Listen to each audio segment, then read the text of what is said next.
close the door.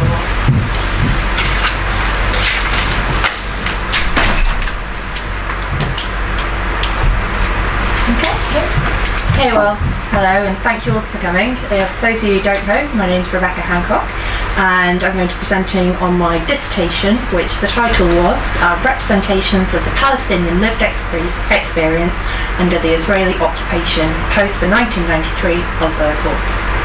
In the dissertation I highlighted how the Israeli-Palestinian conflict has been represented in various cultural texts, including travel literature, television dramas and forms such as the graphic novel. Over the course of the next 20 minutes, I intend to provide an account of the Israeli occupation and how this has affected and continues to affect on a daily basis. I shall then move on to discuss cultural representations of this, specifically Joe Sacco's graphic novel Palestine, which was the focus of one of the chapters of my dissertation. I shall start by summarising the conflict, and I will use a series of maps to illustrate my points.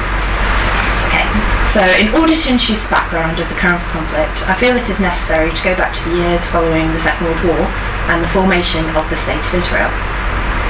It is questionable whether, without the Second World War, if a Jewish state would have even emerged. From the Jewish perspective, the Holocaust, which was the killing of 1/3 of the entire Jewish people, the largest mass murder in history, it created an unanswerable humanitarian case for the Jewish state. As a result of the Holocaust, the majority of Jews accepted the basic principle of Zionism. Jews needed a state of their own, if only to ensure their physical survival. The Holocaust also had a tremendous impact on Western attitudes towards the Jewish people. As facts emerged of the horrors of the final solution, guilt shaped Western attitudes towards the creation of a Jewish state as sympathy grew. The map here shows the state of Palestine prior to an Israeli state or a Jewish state being created, and at the time Palestine and Israel as we know it now down this line here also encompassed the area of Transjordan, which is now known as Jordan. And this was prior, as I stated, to this was Palestine under British rule prior to the creation of a Jewish state. For Britain, the colonial power governing the state of Palestine at the time, the Jews' demand for a homeland proved somewhat problematic. Britain, at the end of the Second World War, was nearing financial bankruptcy, and the country's military was stretched across the globe, including facing issues in India and also across Africa.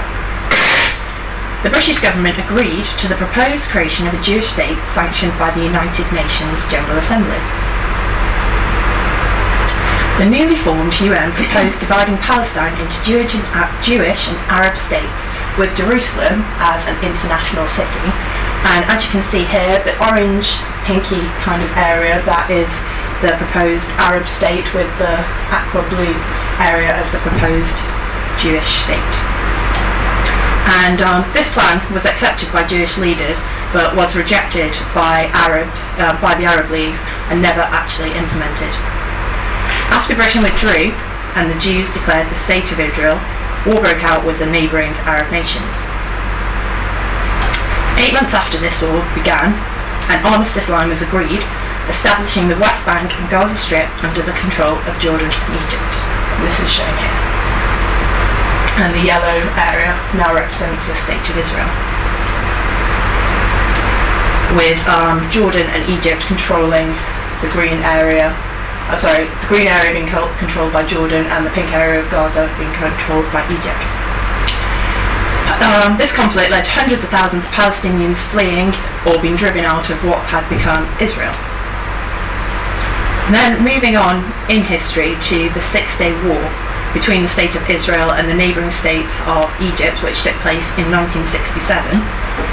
It took place between Egypt, as just stated, which at the time was known as the United Arab Republic, Jordan and Syria, and this war was a key milestone in understanding the current political situation which exists in Palestine and Israel. During the war, Israel made huge territorial gains, as can be seen on this map, with the purple area showing the gains made. It captured the West Bank, including East Jerusalem, the Gaza Strip, the Golan Heights, and the whole of the Sinai Peninsula. The Sinai Peninsula was later handed back to Egypt in 1979, peace deal, But the Six-Day War is significant to my study as it led to the implementation of the Green Line, which borders the West Bank.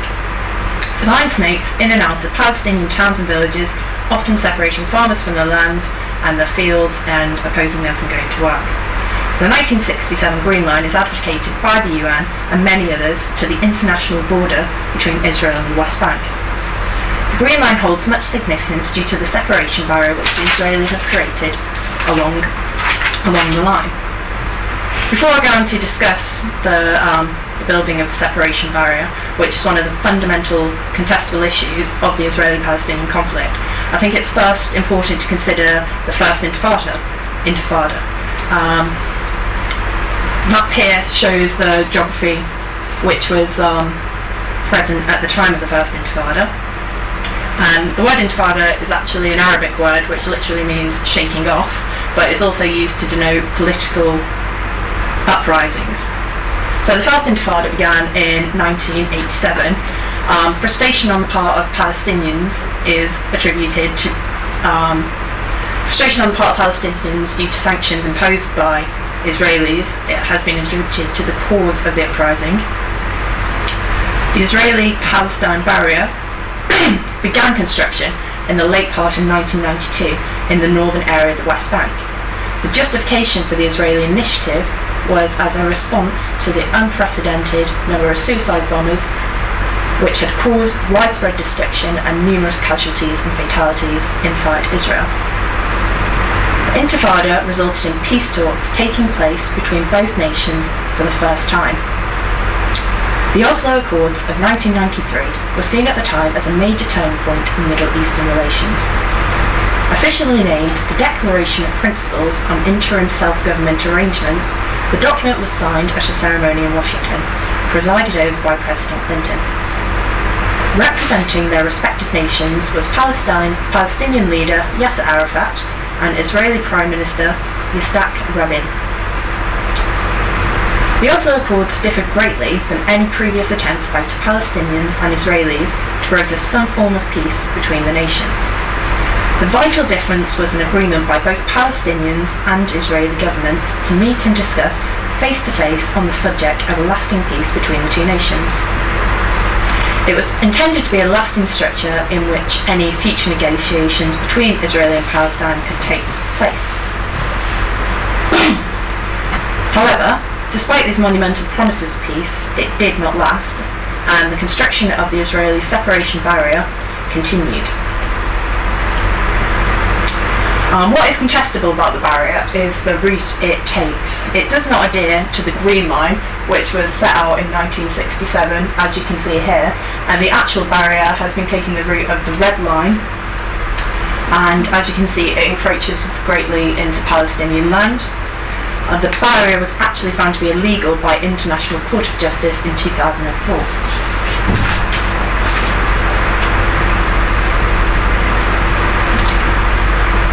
This barrier unquestionably has major ramifications for the people of Palestine. Along with the implications the barrier has on everyday life, there are also implications which Amnesty International have highlighted on how this treatment of Palestinians by the state of Israel actually amounts to violation of human rights. The human rights violations by the Israeli forces in the occupied Palestinian territories have included, but aren't even limited to, home demolitions, the forced eviction of Palestinian families, punitive arrests, unfair trials, ill treatment, torture of detainees, and the use of excessive or lethal force to subdue non-violent demonstrations, as well as the use of restrictive legal means. In contravention of international law, Israel continues to build parts of the wall / fence, whatever side of the linguistic barrier you stand on, in the occupied territories, and it expands settlements and uses draconian restrictions on the movement of Palestinians with some 600 roadblocks and checkpoints. Amnesty International, in addition to these concerns, is also concerned with the discriminatory nature of the policies affecting access to water for Palestinians. In areas under control of the Palestinian Authority, there are also concerns of the use of excessive force, arbitrary arrests, ill treatment, torture, and the use of administrative detention to jail individuals without charge or trial. Some detainees also do not receive adequate medical attention, and there has been cases where Israel authorities have rejected or delayed hundreds of permit applications to leave Gaza by Palestinians for those requiring specific medical treatment, and people have died as a result of this. Most of Gaza's inhabitants depend on international aid, which is severely hampered by the blockade. And this blockade is enforced by Israel, who maintain effective control over Gaza, controlling all but one of the crossings into the Gaza Strip. They control the airspace, the territorial waters, telecommunications, and the population registry, which determines who is allowed to enter or leave Gaza. It can therefore be considered that Israel is an occupying power and is therefore responsible or should be held responsible for the welfare of the inhabitants in the Strip under international humanitarian law. Okay.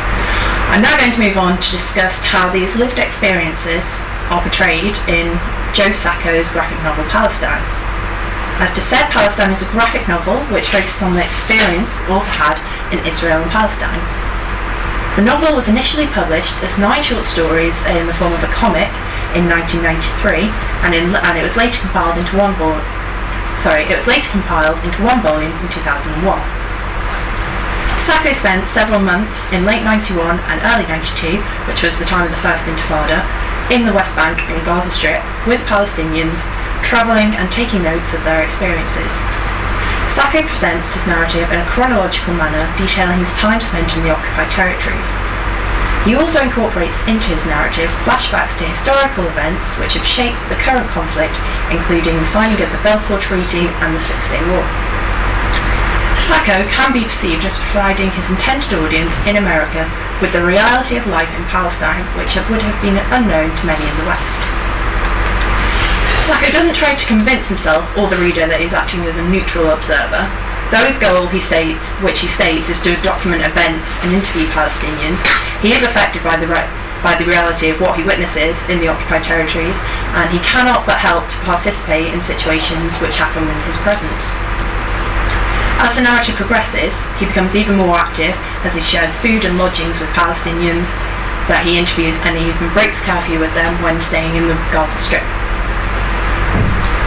During his time in the occupied territories, Sacco details the daily experiences of Palestinians. I'm now going to highlight these experiences with examples taken from the text. Okay, so Sacco at one point illustrates one of the most contentious issues of the Israeli occupation, which is Israelis' control over Palestinian water supply. The Israelis pump West Bank water to Israel and Jewish settlement at a rate that only 17% is left for Palestinians. In Gaza, Israel controls 35% of this water supply, and the drilling of 200-metre deep wells from the settlements has increased the salinity in shallow Palestinian wells to dangerous levels. This is not only unhealthy to drink, but also damages the Gazan crops. In the same narrative strand, Sacco also highlights the issue of trade out of Palestine. So this is an image of they're discussing the contentious issue of water supplies.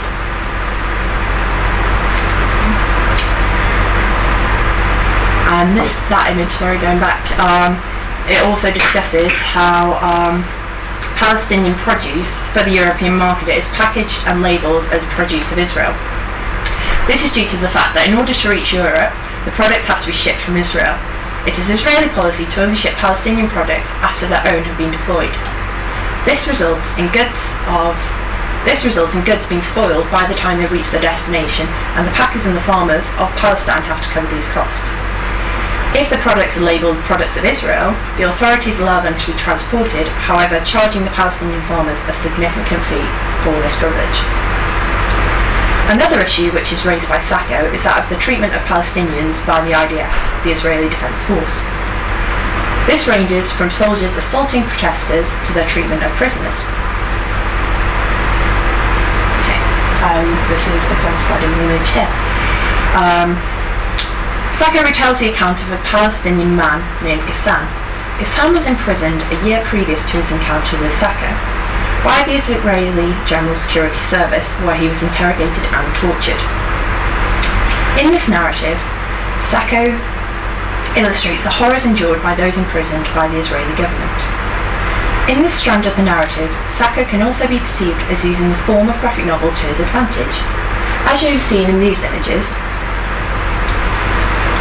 the majority of the story presented by Sacco is done so in a rather abstract manner. The text and illustrations are scattered across the page in a non-linear pattern. When Sacco shares the experience of Ghassan, his style changes. This account differs in form from many of the other experiences which Sacco incorporates into his work. The framework of the page is set out in a tradition, but more in the tradition of a traditional cartoon strip, and it's very dark in colouring. This contrasts the rest of Sacco's narrative, which seems to have no clear framework in which it is set. It also differs from the rest of the novel due to the absence of Sacco, who at this stage in the graphic novel has been present in nearly every scene. Sacco can be considered to have intentionally changed the format of his work. Can be considered to have intentionally changed the format of his work in order to highlight the significance of these specific events. The graphic novel proved an interesting cultural text to study in regard to my project. Through research into the form, I found that the genre of the graphic novel is often regarded less favourably than other creative forms and often met with scepticism in many academic circles. Due to the form it takes, incorporating drawings and texts, it often proves difficult to categorise. This causes many to devalue the genre. Quoting Edward Said, who he attributes this correlation of the genre often being devalued to correlations which are drawn between the comic form and childhood pastimes. Said states, "Most adults, I think, tend to connect comics with what is frivolous or unfathomable, and there is an assumption that as one grows older, they are put aside for more serious pursuits." Regardless of this criticism, I found that in terms of representation of the Palestinian lived experience, it was a very interesting source. The graphic novel allows an author to cross genres, incorporating into the form sources which other genres do not. Precisely for this reason, Sacco's Palestine can be viewed to reach a different audience than other texts concerning issues in the Middle East.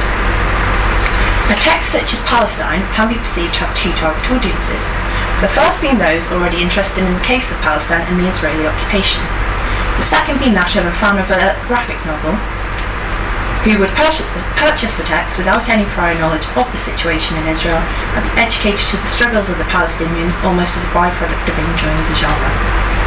That brings my presentation to a close. Hope you found it insightful, and any questions?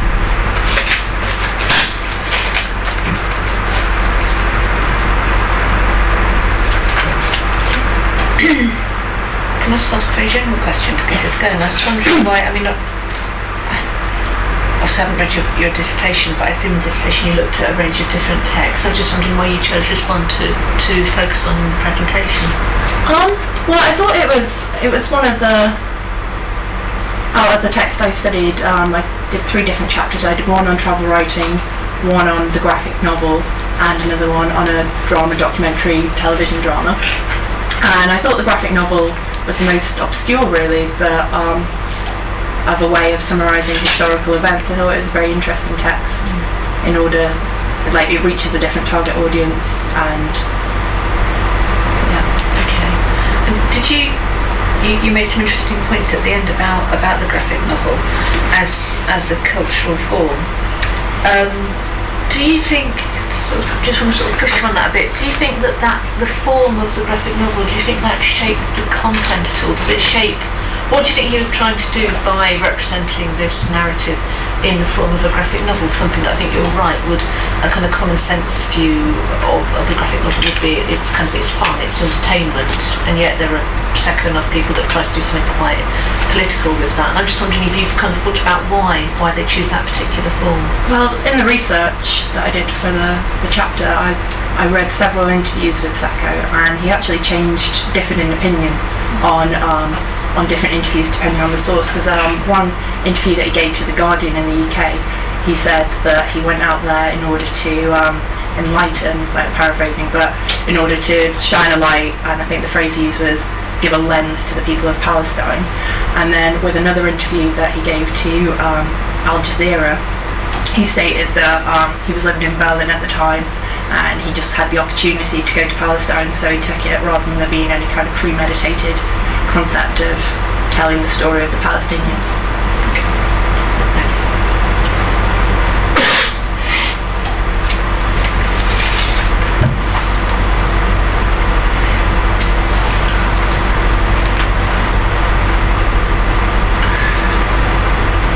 Can I ask you a little bit more about the question of representations, because there's an issue here about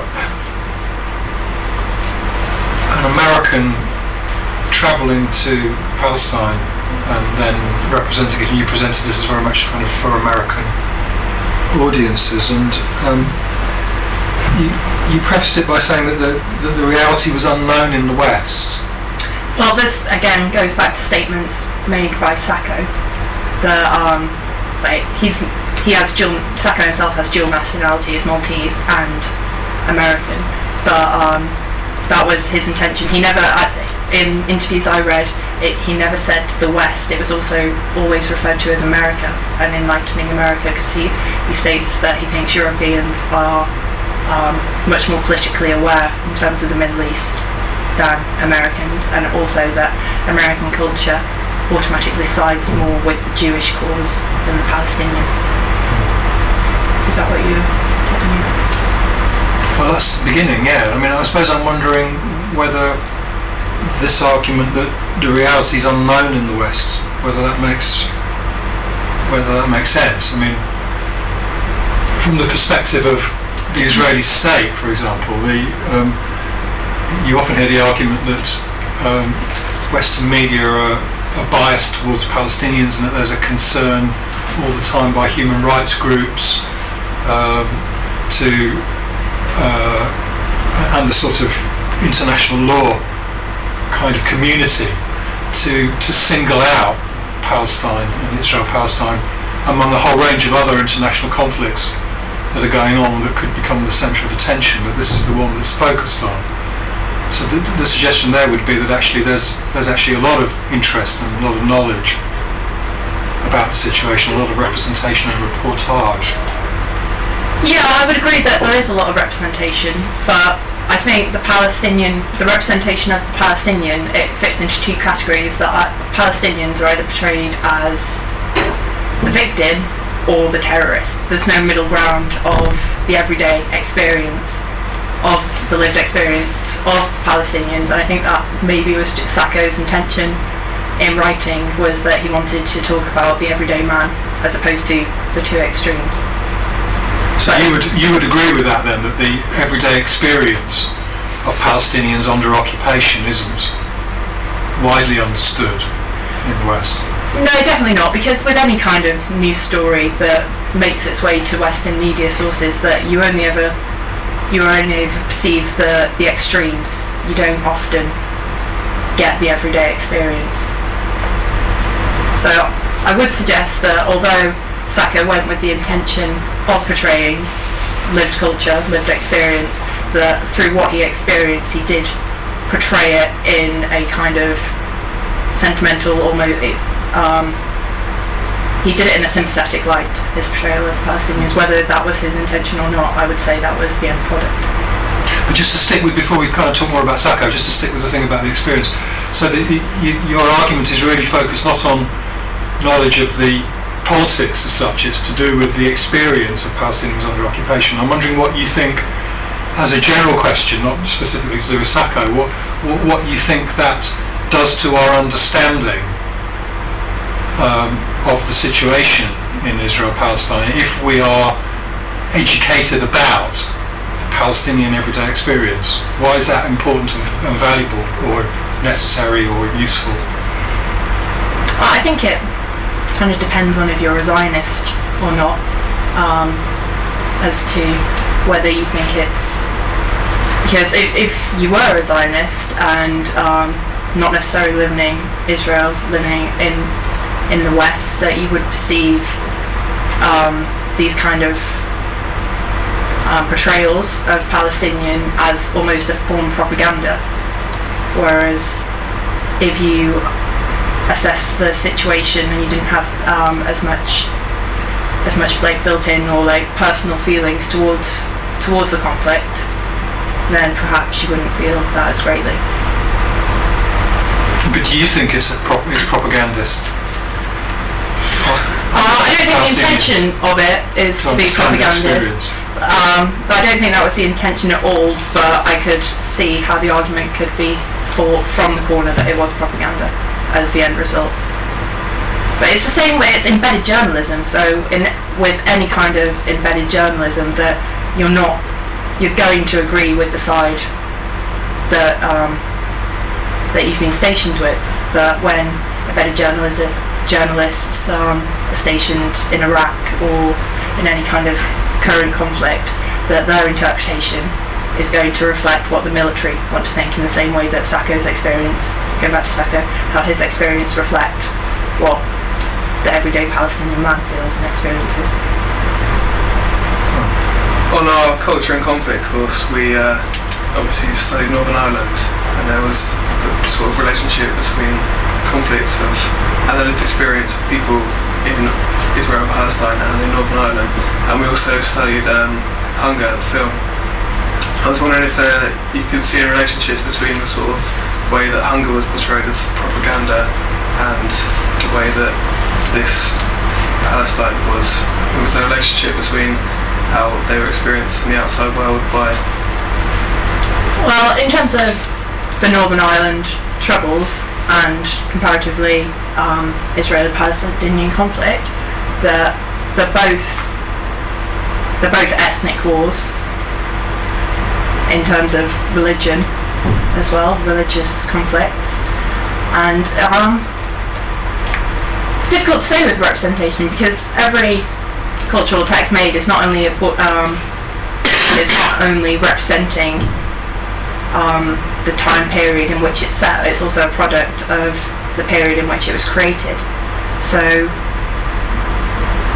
with Hunger, which is Northern Ireland hunger strikes, Bobby Sands, that I could see how they both could be argued as a form of propaganda. However, with Bobby Sands, he was a political figure, as opposed to the representations that Joe Sacco offers in Palestine. He's not offering just a portrayal of one individual, he's offering a portrayal of a collection of people who aren't as necessarily overtly political as a character, such as Bobby Sands. So, you made an interesting point there, kind of getting towards where meaning resides in texts. I mean, what do you think, where do you think the meaning resides in this text? Is it in whatever, and I don't know, but whatever Sacco was trying to convey through his drawings, through his narration, or does the meaning reside in the audiences and what they bring to it? What do you think? I think like slightly both, because in terms of audiences, like I said in the presentation, I think there were two intended audiences or two perceived intended audiences. You have your audience who would go to a comic book shop and pick up the novel not knowing anything about the conflict, and then you'd also have people who were interested in the conflict and even stumble across it in the way that I did when researching the Israeli-Palestinian conflict and come across it that way, already having prior knowledge. But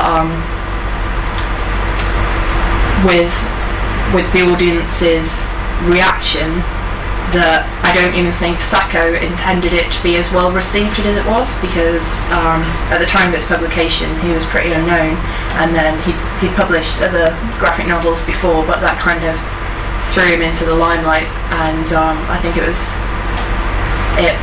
lots of comparisons made between one of the most famous graphic novels, Mouse, and his work, and how it can portray a historical event.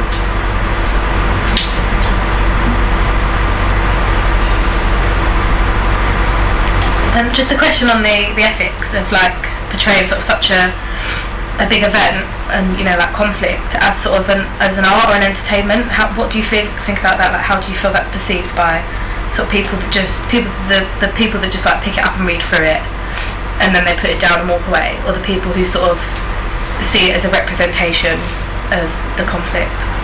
There definitely is an aspect of exploitation in the novel, and it's even addressed through Sacco. That like the nature of all his meetings with Palestinians is that he instantly gets welcomed into their home, given food, given somewhere to stay for the night, given drinks, and he states how it is a form of exploitation, him being the wealthy Westerner experiencing this. But in terms of their portrayal, I didn't actually include it in my presentation, but there's a scene in the novel where he goes to a hospital and the Palestinians are so eager for their photographs to be taken so their story can be told to the Western world and their knowledge of their troubles can be passed on. Like, they're very keen to interact with Western journalists. Well, that's the way Sacco portrayed it.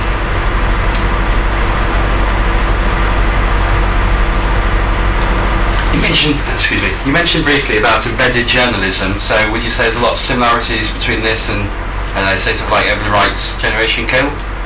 Or are they slightly different? I think it's slightly different, but there are correlations to be made in the sense of when you are taken under the wing of someone in the way Evan Wright was in the invasion of Iraq, as opposed to the way Joe Sacco was with civilians in Palestine, that you do end up leaning more towards their opinion, and you live through their experiences, you share experiences, so you're going to have a more of a similar outlook on aspects.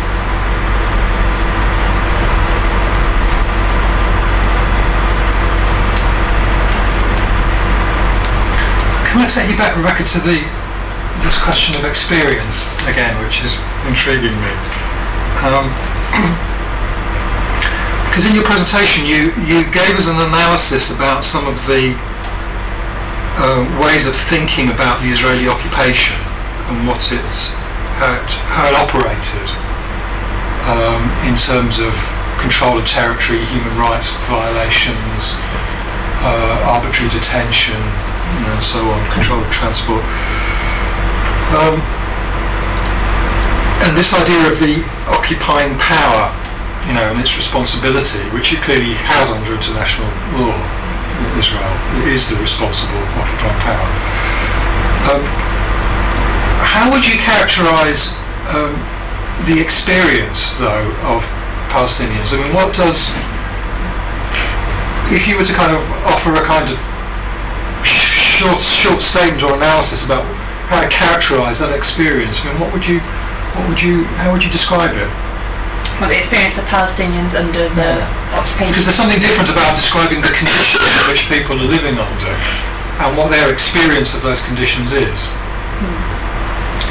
Well, I think the conditions for Palestinians are made deliberately difficult because the Israeli intention can be perceived as being to force Palestinians off the land in order to create an Israeli state all-encompassing what was Palestine back in the 40s. So yeah, I'd say that Palestinians do suffer, but obviously it is on an individual basis and very dependent on where you live. People who live in the Gaza Strip are going to have a different experience than those who live in the West Bank. And then also you have like a different issue, but so many Palestinians who consider themselves Palestinians, who have previously been fought off the land in one of the many conflicts which I outlined at the beginning of my presentation, who still consider themselves Palestinians. So yeah, I'd say the lived experience of the everyday Palestinian was a difficult one. They would not necessarily go into contact with all the list of grievances that I highlighted in the presentation, but definitely a lot of them would encounter some of them in their daily life. Well, one of the things that I suppose you get in the Sacco text is a lot of storytelling, don't you? Yeah, And so one of the questions that, I suppose that this raises is about how we understand people's experience and how they represent their own experience, and whether we have access to those representations. And so, how does that work, do you think, in this particular case? Sacco's role as storyteller, but he's also hearing and relaying the stories of people that he's meeting, and that becomes one of the primary sort of drivers of this account, doesn't it? well, these are meant to be, these are true stories which he's portraying, but the truth only comes from the validity of his source, that he relies on his sources, who are the Palestinians that he's meeting, to be telling him the truth of their experience. They could be exaggerating, playing down certain aspects of their experience under treatment from the Israelis, especially those experiences that with encounters with the IDF. But from Sacco's position, he's got to take these experiences at face value and then retell them as closely as he can to what he heard, rather than putting a spin on it in any aspect or any way. So does it have some of the same methodological issues that you might come across in oral history, for example? Yeah, definitely similar, because I suppose it is in some way a form of oral history. He's listening to the stories and then relaying them. Just because he's doing it in the form of a graphic novel doesn't mean it's any different than just scribing it down on pen and paper. But an issue that is raised in the graphic novel, that whereas with oral history it probably would be a testimony going on for several pages of an interview, whereas with the graphic novel it's quite clear that Sacco has picked out certain aspects to feature, because he obviously can't include vast amounts of text in the form. It's one of the limitations of the genre. So what do you make of the visuality of the graphic novel? Because that would be, you could say, well, it's kind of oral history plus in that case. Yeah. One of the pluses is going to be the visual. The visceral nature of it definitely adds a different dynamic that you don't get through something like oral history. That even though it is clearly a cartoon and the faces are distorted in order to emphasise certain emotions, but it relays I feel that it relays the experience in quite a bold way, that you not only read the story, that you have a visual image to accompany it.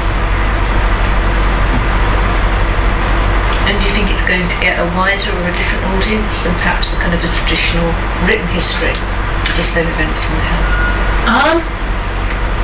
It's definitely going to have a different audience. I think the audience of a graphic novel is expanding in these times, that they aren't just regarded as children's books. They are recognised, especially since the 80s and Mouse. I can't think of the author. Spiegelman. Yeah, there you go. Spiegelman's Mouse. But you can address which Mouse addressed the Holocaust in terms of mice and cats as the Nazis and the Jewish victims, and it's there was arguments at the time that how can you make something so trivial in terms of making it into cartoon characters, but Spiegelman's argument was that it was the only way you could address the form of the seriousness of the issue, by taking a step back and disassociating it with the actual horrors that took place. And do you think something similar's happened here? Because it's an interesting kind of contrast, isn't it, between what you said he's trying to represent, a kind of everyday experience of life under occupation, but at the same time it's not a traditional kind of realist text. It's not using photos, it's using quite stylised images.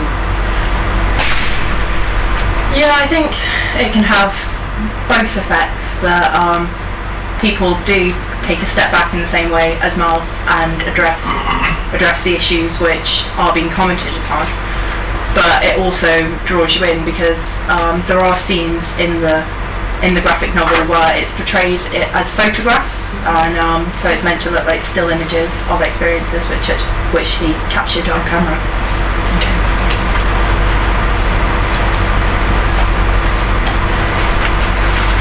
Do you have any reflections about the?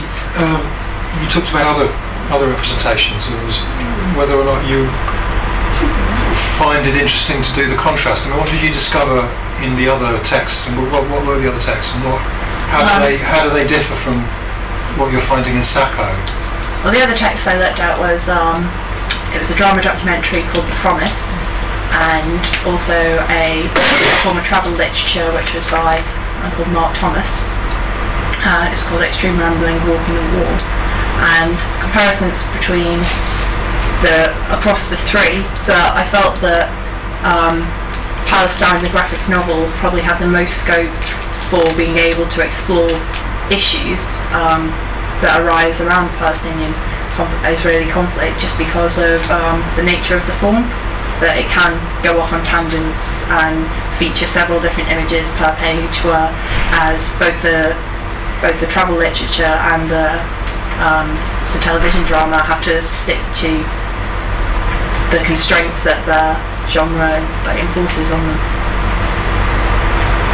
How does that shape though? You could also say that they offer opportunities for certain kinds of ways of talking about the occupation. In The Promise, for example, there's a certain sort of story you can tell that opens up questions in a way that a dry analysis, for example, can't. Well, comparatively to The Promise, which was a 2011 drama made for Channel 4, it was a 4-part series, that featured two parallel storylines, one which was focusing on the creation of the state of Palestine, the state of Israel, under the British Mandate, and then the second parallel storyline follows the protagonist's granddaughter in modern day Israel, which is set around the time of 2005, at the time of the Second Intifada.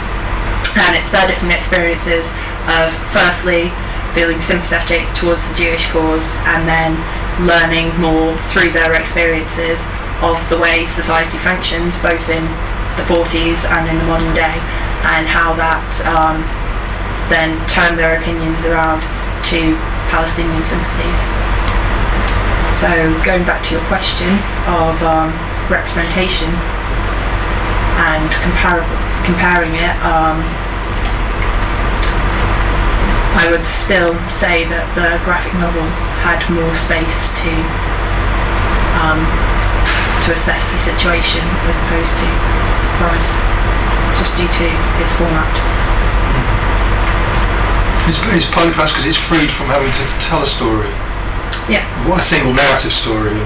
Yeah, that's what I was trying to get at there, just very articulately, that The Promise had two parallel narratives, which is quite unique in itself, because most stories only have one, but that's the most scope that they can go with. They can only have two narratives, and tell two stories, just because of the way you introduce characters and things like that on film is much different than the way you can in a novel, and especially a graphic novel where you have images to support the characters. You've got the visual nature, so you can look and you can turn back pages and tell different storylines.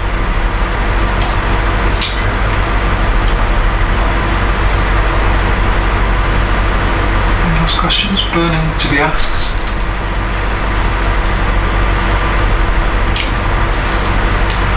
I think we're there. Thank you very much. Thank you.